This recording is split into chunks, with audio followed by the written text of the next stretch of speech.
Hello all, my name is Mona Lisa Meena. I welcome you in this video. Today we will discuss one important component of Hadoop, which is MapReduce. MapReduce is the software framework which is useful for easily writing the applications which process or deal with the vast amount of information. It deals with the large data sets and it processes in parallel manner, and it is highly reliable and fault tolerant. It has two phases, one is map then reduce. So what the first function, map function, does, it gets the data from a file in the splitted manner, and those splitted part is called chunks. So it gets the chunks in key value pairs, and it produces the intermediate key value pairs, which is the input for the reduce function. Let's discuss this in detail. And what this overall framework does, it actually monitors all the activities, schedule the task, and if there is any failure, it re-execute that particular task. Okay, so here you can see that we have a set of input for map function, which is key and value pair, and it produces the intermediate key value pair. Let's understand this with the simple example of map count function. Map count is a small application which actually counts the number of occurrences of each word in a large amount of input data.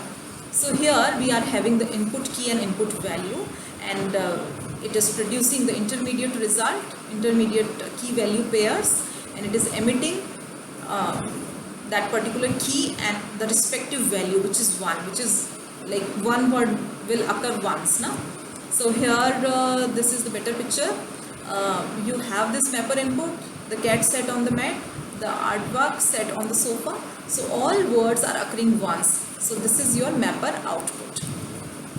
What the reducer function does, reducer has primarily three phases. So one is shuffling, then sorting, then reducing. So basically what reducer does, it sum up all the results. Mapper breaks the result and reducer sum up all the results. So after map phase is over, all the intermediate values and all the intermediate key value pairs are given to the reducer, and that reducer does adding all the information, all the keys. Okay, so here you can see and understand the thing.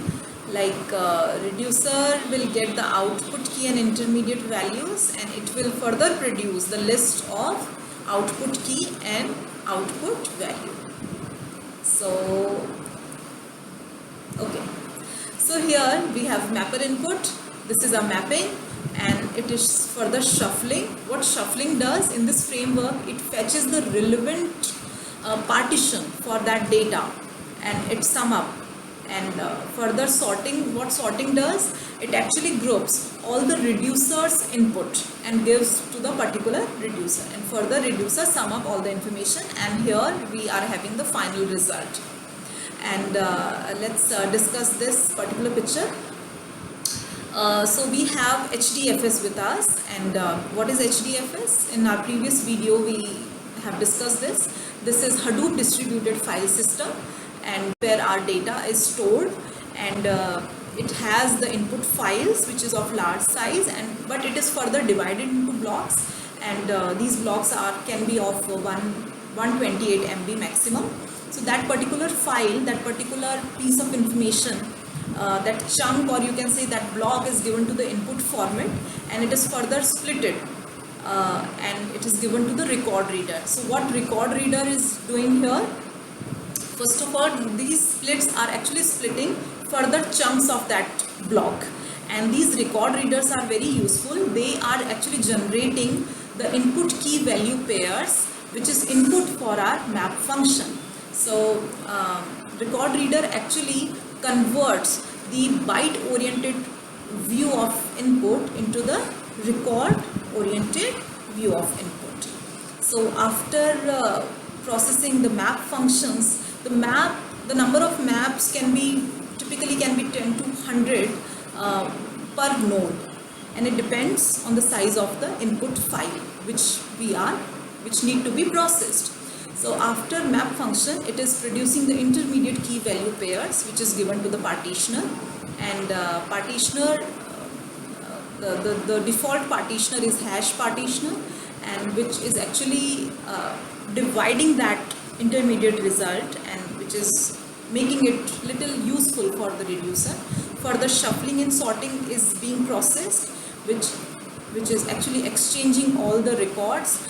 Shuffling and sorting is being done, and further reducer will produce the final key value pairs, and that's how it becomes the output file, and further that particular file will be written back to the local HDFS system. So there is record reader, we have already discussed this. That's how this record reader converts the byte oriented viewpoint into the record oriented viewpoint, which is key value pair, and then further it is given to the mapper. So that's all we have discussed. We have discussed partitioner, and this is a good picture. Let's discuss here. We have input data stored on HDFS, which is our input format files.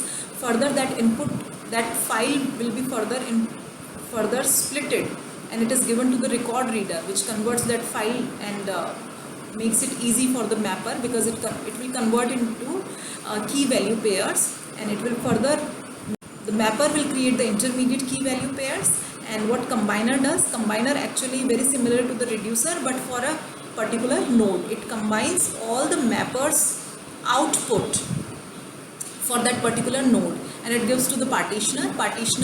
All the result of all the partitioner will be given to the shuffling and sorting process, and they will give to the appropriate reducer on the basis of partitioning, and further reducer will produce the output format, and that output format, that data will be further stored in the HDFS. So that's it for today. I hope you enjoyed this video and that was helpful for you. And if you have any query, you can comment here. Please share, like and subscribe this channel, and enjoy the day. Keep learning. Have a nice day. Bye.